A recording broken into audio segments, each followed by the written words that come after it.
Hello नमस्कार साथियों। आज अपन अपन विज्ञान के जो महत्वपूर्ण प्रश्न हैं की सीरीज चल रही थी उसको आगे बढ़ाएंगे। ठीक है, कल अपन ने कुछ प्रश्न देखे थे। ठीक है, 20 प्रश्न अपन ने कल देखे थे विज्ञान के, ऐसे प्रश्न जो पिछले परीक्षाओं में पूछे जा चुके हैं, जैसे एनडीए में है, एसएससी में है, एनटीपीसी में है। ठीक है, ऐसी परीक्षाओं में जो प्रश्न विज्ञान के हैं, महत्वपूर्ण प्रश्न जो पूछे जा चुके हैं, हम उनके बारे में अध्ययन कर रहे हैं। उनको अपन क्या कर रहे हैं, उनको पढ़ रहे हैं। ठीक है, तो उसी सीरीज़ को आगे बढ़ाते हैं। ठीक है ना। और आज अपन की क्लास जो है उस क्लास को आज अपन शुरू करते हैं। ठीक है ठीक है साथियों, चलो बढ़ते हैं अपन आगे। देखते हैं अपना पहला क्वेश्चन क्या है। ठीक है,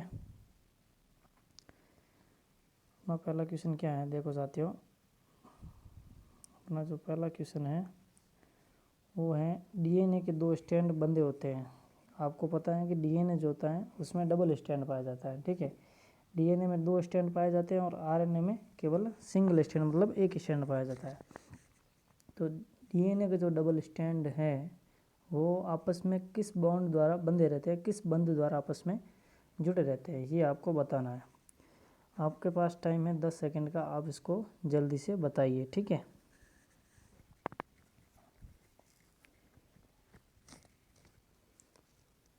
जो डीएनए के 2 बॉन्ड होते हैं, जो डबल स्टैंड होते हैं, वो आपस में कौन से बंध द्वारा जुड़े रहते हैं? हाइड्रोजन बंध द्वारा। कौन से बंध द्वारा? हाइड्रोजन बंध द्वारा जो हैं वो डीएनए के जो स्टैंड हैं वो आपस में जुड़े रहते हैं। ठीक है, बढ़ते हैं अगले प्रश्न की ओर। अगला प्रश्न क्या साथियों, डीएनए के एक स्टैंड से आरएनए में आनुवंशिक सूचनाओं के प्रतिरूपण की प्रक्रिया क्या कहलाती है? बोल रहे हैं डीएनए के एक स्टैंड से आरएनए में आनुवंशिक रूपांतरण सूचनाओं के प्रतिरूपण की प्रक्रिया क्या कहलाती है? ये अपने को क्या करना है, बताना है। ठीक है, आपके पास 10 सेकंड का टाइम है, जल्दी से बता दीजिए। और मैं आपको ये बता रहा हूँ साथियों कि ये जो प्रश्न है वो पिछले परीक्षाओं में जो पूछे जा चुके हैं। ठीक है ना, ये सभी वो प्रश्न है। जैसे कि ये प्रश्न है जो CDS 2017 में पूछा गया था। ठीक है, ये प्रश्न पूछा गया था। ठीक है, CDS 2017 में। चलो इसका उत्तर क्या हो जाएगा? अनुलेखन। क्या हो जाएगा साथियों इसका उत्तर? अनुलेखन। ठीक है, डीएनए के एक स्टैंड से आरएनए में आनुवंशिक सूचनाओं के रूपांतरण की प्रक्रिया क्या कहलाती है? अनुलेखन। ठीक है, अगला प्रश्न देखो। लैब में या प्रयोगशाला में सबसे पहले जो है डीएनए का संश्लेषण किसने किया था? सबसे पहले डीएनए का संश्लेषण किसने किया था? आपको पता होगा डीएनए की खोज तो की थी, किसने की थी? मतलब डीएनए का जो मॉडल है वो किसने दिया था? वाटसन एंड क्रिक ने। किसने दिया था? वाटसन एंड क्रिक ने। ठीक है, ये दिया था डीएनए का जो डबल स्टैंड मॉडल है वो तो दिया था वाटसन एंड क्रिक ने। और डीएनए की जो सबसे पहले डीएनए अलग किया था वो किसने किया था? हॉफमिचर ने। ठीक है, ये अपने कल की क्लास में देखा था अपने, जो सबसे पहले डीएनए अलग किया था वो किया था हॉफमिचर ने। और जो डीएनए के जो double stand helix, double helix संरचना जो है वो किसने दी थी? वाटसन एंड क्रिक ने। ठीक है, और देखो इसका उत्तर क्या हो जाएगा, मतलब डीएनए की सबसे पहले प्रयोगशाला में संश्लेषण किसने किया था? तो ये किया था खुराना ने। ठीक है, खुराना ने किया था। और आपको पता है डीएनए की फुल फॉर्म क्या होती है? डीऑक्सीराइबोज न्यूक्लिक अम्ल। क्या होती है? डीऑक्सीराइबो न्यूक्लिक अम्ल या डीऑक्सीराइबो न्यूक्लिक एसिड। सॉरी साथियों, डीऑक्सीराइबोज न्यूक्लिक एसिड। 2 सेकंड में यहाँ पे लिख देता हूँ। क्या होती है डीएनए की फुल फॉर्म? डीएनए की फुल फॉर्म होती है डीऑक्सीराइबो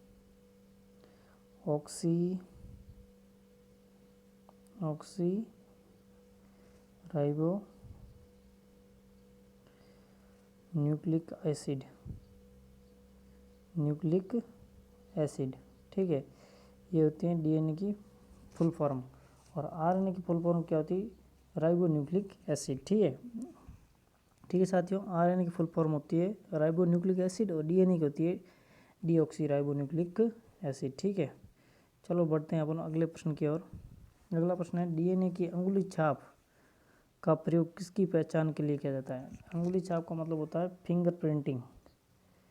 ठीक है, क्या मतलब होता है इसका? फिंगर प्रिंटिंग मतलब डीएनए की जो फिंगर प्रिंटिंग है, अंगुली छाप का प्रयोग किसके लिए किया जाता है? डीएनए फिंगर प्रिंटिंग का प्रयोग किसके लिए किया जाता है? आपके पास 10 सेकंड का टाइम है।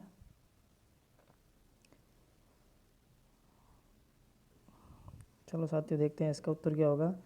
आपने देखा होगा डीएनए की जो फिंगर प्रिंटिंग है, अंगुली छाप का प्रयोग किसके द्वारा किया जाता है?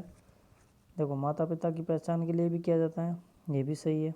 बलात्कारी के लिए भी किया जाता है, ये भी सही है।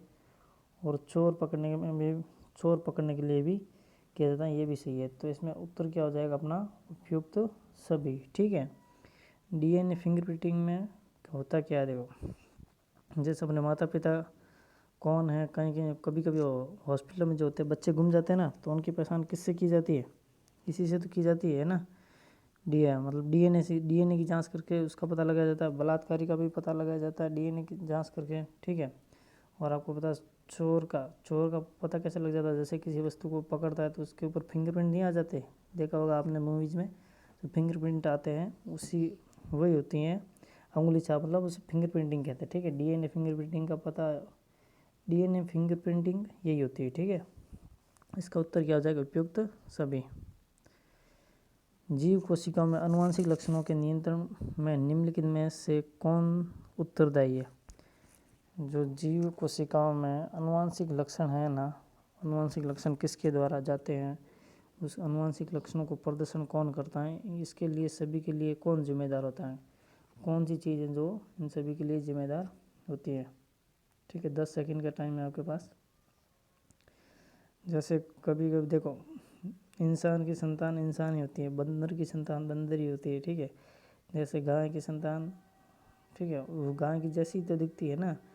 और अपने भी कभी कभी बोलते हैं कि जैसे ये तो उसके ऊपर गया, मतलब इसकी शक्ल उससे मिलती जुलती है, इससे अपने माता पिता से मिलती जुलती है। ठीक है, वो सब किसके कारण होता है? डीएनए के कारण होता है। किसके कारण होता है?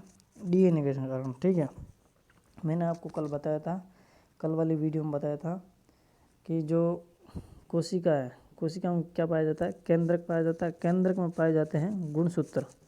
ठीक है, और गुणसूत्र में क्या पाया जाता है? डीएनए पाया जाता है। ठीक है, डीएनए क्या होता है? एक आनुवंशिक पदार्थ है। ठीक है, जो एक पीढ़ी से दूसरी पीढ़ी में जाता रहता है डीएनए। ठीक है, जैसे अपने अंदर अपने दादा के भी जो थोड़े बहुत ब्लड के सैंपल, मतलब ब्लड है ना, वो अपने दादा का भी अपन से मेल खाता रहता है। ठीक है, और उसके दादा से भी मेल खाता रहेगा। तो ये क्या है? एक पीढ़ी से दूसरी पीढ़ी के, और डीएनए के जो लक्षण है डीएनए द्वारा वो आगे से आगे बढ़ते रहते हैं। ठीक है, और इसी को क्या कहते हैं? आनुवंशिक लक्षण कहते हैं। तो ये बोल रहे हैं कि जीव कोशिका में आनुवंशिक लक्षणों के नियंत्रण में कौन जिम्मेदार है? तो क्या होता है? वो डीएनए जिम्मेदार होता है। ठीक है, बढ़ते हैं अगले क्वेश्चन की ओर। पुरुषों में पुरुषत्व के लिए कौन सा गुणसूत्र संयोजन उत्तरदायी है? इस प्रश्न का उत्तर देखो, आप सभी को पता होगा हमारे शरीर में कितने गुणसूत्र पाए जाते हैं? 22 प्लस XX या फिर 22 प्लस XY। ठीक है, ये तो पाया जाता है पुरुष में, यानी कि मेल में। ठीक है, और ये पाया जाता है फीमेल में। ठीक है साथियों, ये पुरुष में पाया जाता है। 22 प्लस XX तो पाया जाता है महिला में, और 22 प्लस XY पाया जाता है पुरुष में। ठीक है, तो इनका अब संयोजन कैसे होता है अपन देखते हैं। ठीक है, अपने 22 प्लस मतलब 23 जोड़ी गुणसूत्र पाए जाते हैं मानव शरीर में। ठीक है, मनुष्य के शरीर में 23 जोड़ी गुणसूत्र पाए जाते हैं। ठीक है, मतलब 46 गुणसूत्र पाए जाते हैं। ठीक है, जैसे अब ये मान लो कोई पुरुष है, पुरुष में क्या होगा? XY। ठीक है, ये लिंग गुणसूत्र है। ठीक है, 2 होते हैं लिंग गुणसूत्र। ठीक है, और ये है महिला भाई। ठीक है, अब देखो, जैसे ही इन दोनों का मतलब ये दोनों, इनमें से क्या करेंगे? अगर लड़का हो रहा है, ठीक है, मतलब उत्पन्न होने वाला संतान अगर लड़का है, तो इसका जो पुरुष का जो है वो X गुणसूत्र जाएगा, और महिला नहीं सॉरी पुरुष का तो Y गुणसूत्र जाएगा, और जो स्त्री है उसका क्या आएगा? X गुणसूत्र आएगा। तो ये मिलकर क्या बनाएंगे? XY। और आपको पता है XY होता तो क्या होता है? लड़का। क्या होगा? लड़का, ठीक है। और जैसे ही महिला का एक्स गुणसूत्र और पुरुष का भी एक्स गुणसूत्र, तो ये क्या हो जाएगा, एक्स एक्स हो जाएगा, तो इससे मिलकर क्या बनेगी, लड़की बनेगी। ठीक है साथियों, क्या उत्पन्न होने वाली संतान क्या होगी, लड़की होगी। ठीक है, तो मतलब लड़का होगा या लड़की होगी, इसका जिम्मेदार मतलब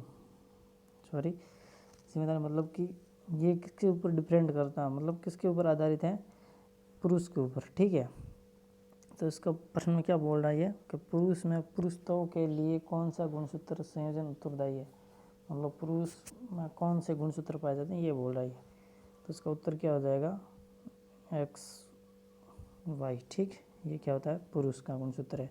महिला में क्या होगा, एक्स एक्स। ठीक, चलो बढ़ते हैं आगे। मनुष्य में कौन से क्रोमोसोम मिलने से बालक का जन्म होता है, ये वो इससे मान है, यहाँ बालक लिखा है। ठीक है, वही है एक्स वाई, ये पुरुष का तो वाई और स्त्री का एक्स। ठीक है, पुरुष का जब वाई गुणसूत्र आएगा, मैंने आपको अभी बताया कि पुरुष में एक्स वाई होता है और महिला में क्या होता है, एक्स एक्स होता है। जैसे यहाँ से एक्स वाई होगा, ये उत्पन्न होने वाली संतान क्या होगी, लड़का होगा। ठीक है, और अगर इसका एक्स और इसका एक्स आता तो क्या होती, उत्पन्न होने वाली संतान लड़की होती। ठीक है साथियों, चलो बढ़ते हैं अपन आगे। ठीक है, अगला प्रश्न है, शरीर में लगी चोट की मरम्मत के लिए किस प्रकार का सेल विभाजन का प्रयोग किया जाता है।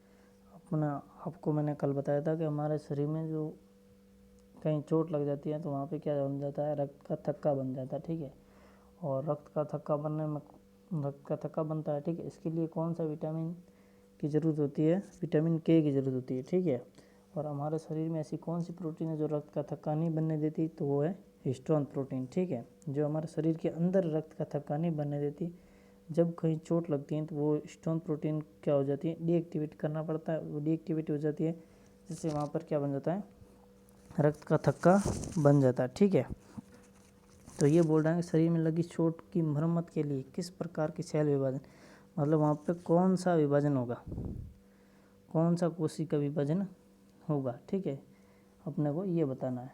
ठीक है, आपके पास 10 सेकंड का टाइम है, आप जल्दी से बता दीजिए। ठीक है,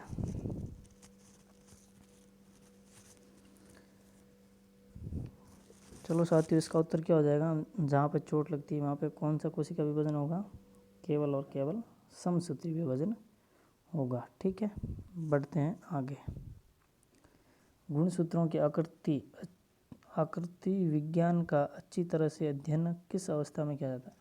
ये प्रश्न ये बोल रहा है कि क्या बोल रहा है कि जो गुणसूत्र रहते हैं ना, उनकी आकृति का अध्ययन हमपन जो कोशिका में अवस्थाएं पाई जाती हैं, मध्य अवस्थाएं, अंतरावस्थाएं जो भी हैं, ठीक है, वो कोशिका में अवस्थाएं पाई जाती है, उसमें से कौन सी अवस्था में अपन गुणसूत्रों की आकृति का अध्ययन अच्छी तरह से कर सकते हैं।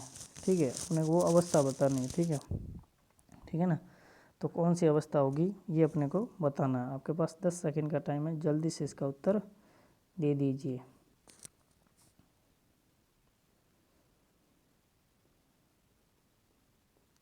चलो साथियों, आपका टाइम अब हो चुका है, इसका उत्तर हो जाएगा मध्य अवस्था में। अपने को अगर गुणसूत्र का अध्ययन करना है बारीकी से तो ठीक है, तो अच्छी तरह से, तो अपन कौन सी कोशिका की कौन सी अवस्था में कर सकते हैं, मध्य अवस्था में कर सकते हैं।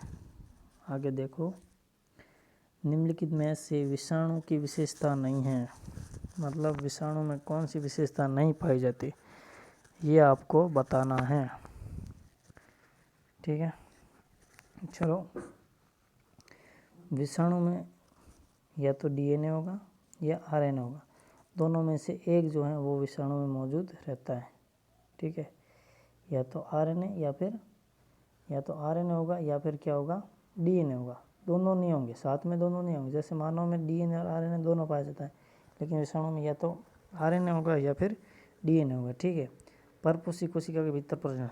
और विषाणु क्या करता है, कोई अन्य जीव जो शरीर की कोशिका है उसके अंदर जाके वो अपनी प्रजनन, मतलब अपनी जो शक्ति है वो मतलब अपनी संख्या बढ़ाता है। क्या करता है, अपनी संख्या को बढ़ाता है। ठीक है, स्वभाव से पूरी तरह परजीवी, और ये जो विषाणु होता है ये पूरी तरह क्या होता है, परजीवी होता है। ठीक है।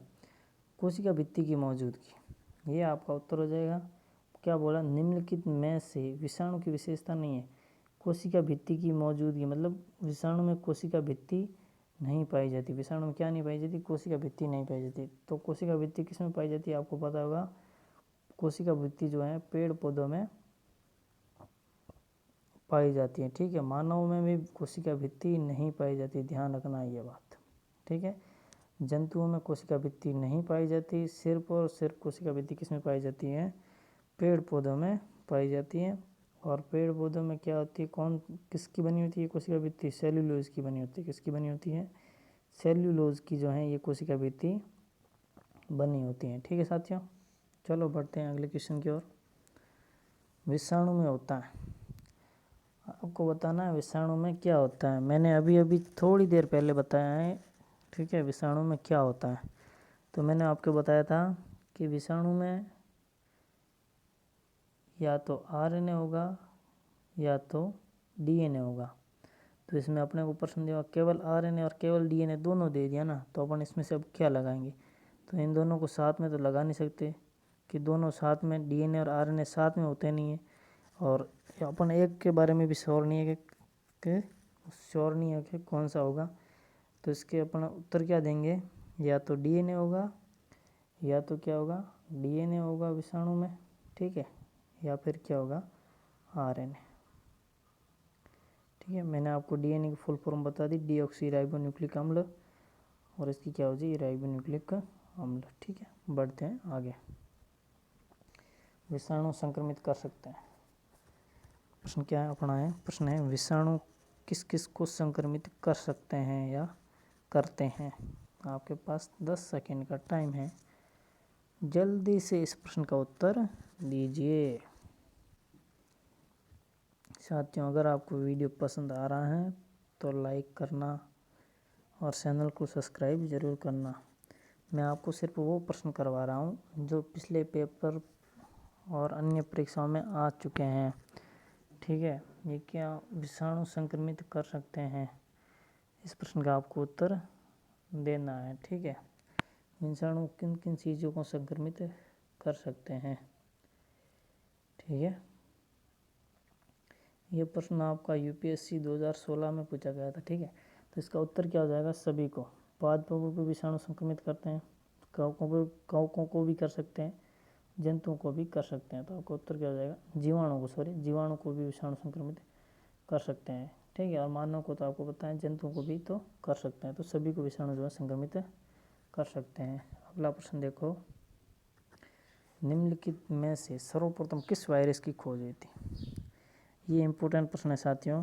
निम्नलिखित में से सर्वप्रथम किस वायरस की खोज हुई थी, ये प्रश्न पूछा गया था एसएससी 2016 में। ठीक है। सबसे पहले कौन सा वायरस खोजा गया था, जल्दी बताइए। तो सबसे पहले साथियों जो है कौन सा वायरस खोजा गया था, टीएमवी। कौन सा, टीएमवी। टीएमवी का मतलब क्या होता है, तंबाकू मोजेक वायरस। क्या होता है, टीएमवी की फुल फॉर्म क्या है, तंबाकू मोजेक वायरस। ठीक है। ये क्या होती है, टीएमवी की फुल फॉर्म है। ये जो वायरस है वो तंबाकू के जो पौधे होते हैं ना, उनकी पत्तियों में पाया जाता है। ठीक है। चलो बढ़ते हैं आगे। अगला प्रश्न है एड्स, AIDS, एड्स मानव प्रतिरक्षाहीनता विषाणु HIV के द्वारा होता है। मतलब एड्स जो है कौन से वायरस, HIV का कौन सा वायरस है जिसके कारण एड्स होता है। ठीक है साथियों, एड्स की फुल फॉर्म क्या होती है, एक्वायर्ड इम्यूनोडेफिशिएंसी सिंड्रोम। क्या होती है, एक्वायर्ड इम्यूनोडेफिशिएंसी सिंड्रोम। ठीक है। ये होती है आपके एड्स की फुल फॉर्म। और इसकी क्या होती है, HIV की, HIV तो एक वायरस है ना, इसकी फुल फॉर्म क्या होगी, ह्यूमन इन्फेक्शन वायरस। ठीक है। इसकी फुल फॉर्म होगी ह्यूमन इन्फेक्शन वायरस, और इसकी हो जाएगी एक्वायर्ड इम्यूनो डेफिशिएंसी सिंड्रोम। तो HIV रोग जो होता है, सॉरी एड्स जो रोग होता है वो HIV वायरस के द्वारा होता है। और HIV वायरस में भी कौन सा प्रकार होता है, वो होता है रिट्रो वायरस। कौन सा होता है, रिट्रो वायरस। ये प्रश्न महत्वपूर्ण है, ठीक है ना, इम्पोर्टेंट प्रश्न है ये, ठीक है ना। आपको ये तो पता है कि एड्स जो रोग होता है वो HIV के कारण होता है, पर ये नहीं पता कि HIV का कौन सा वायरस है जिसके कारण जो है ये रोग होता है, एड्स रोग होता है, ठीक है। तो उसका उत्तर हो जाएगा रिट्रो वायरस। अगला प्रश्न है, जंतुओं में होने वाले फूट एंड माउथ रोग किस के कारण उत्पन्न होता है। जंतुओं में एक बीमारी होती है फूट एंड माउथ, ये किसके कारण होता है, आपको ये बताना है, ठीक है साथियों। 10 सेकंड का टाइम है, फटाफट उत्तर दीजिए इसका, ठीक है। और अगर आपको वीडियो पसंद आ रही हो तो लाइक तो ज़रूर करें और हमारे चैनल को सब्सक्राइब करें। मैं इसमें साइंस और मैथ के सभी प्रश्नों के उत्तर, ऐसे मैथ के प्रश्न जो पिछली परीक्षाओं में पूछे गए हैं, ठीक है। और ये आपके रेलवे ग्रुप डी और जहाँ पे भी साइंस आती है वहाँ पे महत्वपूर्ण इम्पोर्टेंट प्रश्न है, ठीक है ना, ठीक है साथियों। तो साथियों, जंतुओं में होने वाली जो फूट एंड माउथ रोग है वो किसके कारण होता है, विषाणु के, किसके कारण होता है, विषाणु के कारण होता है फूट एंड माउथ रोग। चलो बढ़ते हैं आगे। इबोला क्या है साथियों, ये भी महत्वपूर्ण प्रश्न है, इबोला क्या है। ये पूछा गया था आपके जो बिहार में SSC की परीक्षा हुई, नहीं सॉरी BSSC परीक्षा 2015 में ये प्रश्न आया था कि इबोला क्या है।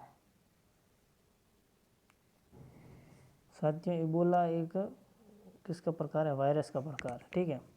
और ये आया था आपके अफ्रीका में शायद 2000 में आया था, 2002 में, मतलब 2000 में आया था, 2002 में आया था। ये एक इबोला वायरस था, ठीक है। अभी जैसे कोरोना चल रहा है उसी प्रकार ये इबोला वायरस था। तो इसमें क्या होता था, जो हमारे शरीर की जो नसें थी ना, नसें, ठीक है, वो क्या हो जाती थी, फट जाती थी, ठीक है। इस वायरस में क्या होता था, इबोला वायरस में हमारे शरीर की जो नसें हैं वो नसें फट जाती थी, ठीक है, डायरेक्ट। और इससे क्या होती थी, इंसानों की मृत्यु हो जाती थी, ठीक है। ये वायरस आया था आपके अफ्रीका में आया था, ठीक है। ये एक प्रकार का वायरस है और जो बहुत ही घातक वायरस था। चलो बढ़ते हैं आगे। दूध का दही के रूप में जमने का कारण है, ये आप सभी को पता होगा, आपने पहले से पढ़ रखा होगा, ठीक है। दूध का दही में जमने का कारण क्या है, और ये प्रश्न बहुत इम्पोर्टेंट भी, ध्यान रखना, ठीक है। ये पूछा गया, SSC में पूछा गया है, RRB NTPC में भी पूछा गया है 2016 में, ठीक है। दूध का दही में बदलने का कारण क्या है, लैक्टोबैक्टीरिया। जहाँ पे भी आपको दूध और दही दिखे वहाँ पे लिख देना लैक्टोबैक्टीरिया, ठीक है साथियों, ठीक है ना। जहाँ पे भी दूध से संबंधित कोई भी चीज़ हो वहाँ पे आप इस लैक्टो को ध्यान रखना, जहाँ पे भी लैक्टो हो वहाँ पे टिक लगा देना, ठीक है। चलो बढ़ते हैं आगे। निम्नलिखित में से कौन सा नाइट्रोजन फिक्सिंग बैक्टीरिया है।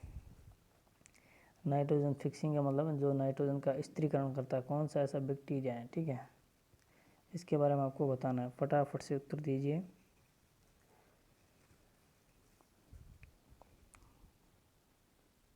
देखो साथियों, इसका उत्तर क्या आ जाएगा, राइजोबियम, ठीक है।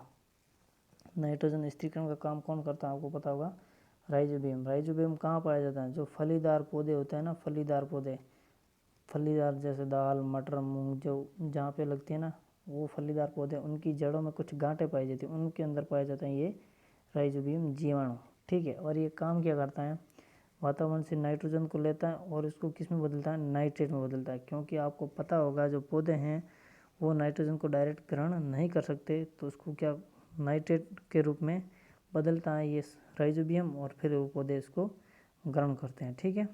चलो बढ़ते हैं आगे। सियोबैक्टीरियम कीटाणु जो वातावरणीय नाइट्रोजन के स्थिरीकरण के लिए उत्तरदायी किस में पाया जाता है। अभी मैंने बताया कि नाइट्रोजन के स्थिरीकरण के लिए एक तो कौन सा, राइजोबियम, और एक कौन सा है, सियोबैक्टीरियम, ठीक है। तो ये दोनों किस में पाए जाते हैं, नाइट्रोजन का स्थिरीकरण कर रहे हैं, तो नाइट्रोजन का स्थिरीकरण कर ले, मैंने आपको बताया कि जहाँ पे भी नाइट्रोजन का स्थिरीकरण होगा वहाँ पे कौन से, मटर वाले पौधे, मटर क्या, फलीदार पौधे, ठीक है। तो वहाँ पे क्या हो जाएगा, इसका उत्तर हो जाएगा मटर, ठीक है। नाइट्रोजन का स्थिरीकरण मैंने आपको बताया, फलीदार पौधे होते हैं वो नाइट्रोजन को सीधे ग्रहण नहीं करते, उसको किस में बदलना पड़ता है, नाइट्रेट में बदलना पड़ता है। तो नाइट्रोजन जो पौधे होते हैं ना, पौधे होते हैं, उनके जो जड़ें होती है उनमें कुछ गांठें पाई जाती है, ठीक है। उनमें क्या पाया जाता है, राइजोबियम जीवाणु पाया जाता है और सिम्बियोटिक कीटाणु भी पाया जाता है, ठीक है। वो क्या करता है, नाइट्रोजन को नाइट्रेट में बदल देते हैं, ठीक है। चलो बढ़ते हैं आगे। फलीदार पादपों की जड़ों में उपस्थित गांठों में पाए जाने वाला नत्रजन स्त्रीकरण जीवाणु, ये मैंने अभी आपको बता दिया कि फलीदार जो पौधे होते हैं उनकी जड़ों में की गांठों में क्या पाया जाता है, राइजोबियम जीवाणु पाया जाता है या सिम्बियोटिक जो कीटाणु वो पाया जाता है। ये कैसे होते हैं, मतलब उनका स्वभाव कैसा, मतोपजीवी होते हैं, परजीवी होते हैं, क्या होते हैं, सहजीवी होते हैं, क्या होते हैं। तो साथियों इसका उत्तर हो जाएगा सहजीवी, ठीक है। ये जीवाणु कैसे होते हैं, सहजीवी होते हैं, ठीक है। नत्रजन स्त्रीकरण मतलब नाइट्रोजन का स्त्रीकरण, ठीक है, ध्यान रखना इसका। चलो साथियों आज के लिए इतने ही, ठीक है। इतने ही प्रश्न थे, 20 क्वेश्चंस मैंने आपको करवाए हैं, ठीक है। तो अगर आपको ये प्रश्न मतलब ये सीरीज़ आपको पसंद आती है मतलब, ठीक है, तो आप हमारे वीडियो को लाइक ज़रूर करें, ठीक है। ये क्लास अभी अभी शुरू की है तो इसलिए क्या मुझे बोलने में थोड़ी दिक्कत आ रही है, ठीक है। अगर हमारा जो वीडियो है, जो साइंस के प्रश्न आपको समझ में आते हैं और आपको कुछ समझ में आता है, ठीक है, तो क्या करोगे, आप हमारे चैनल को सब्सक्राइब ज़रूर करोगे और वीडियो को लाइक ज़रूर करोगे, ठीक है। जय भारत, जय हिंद, ठीक है साथियों।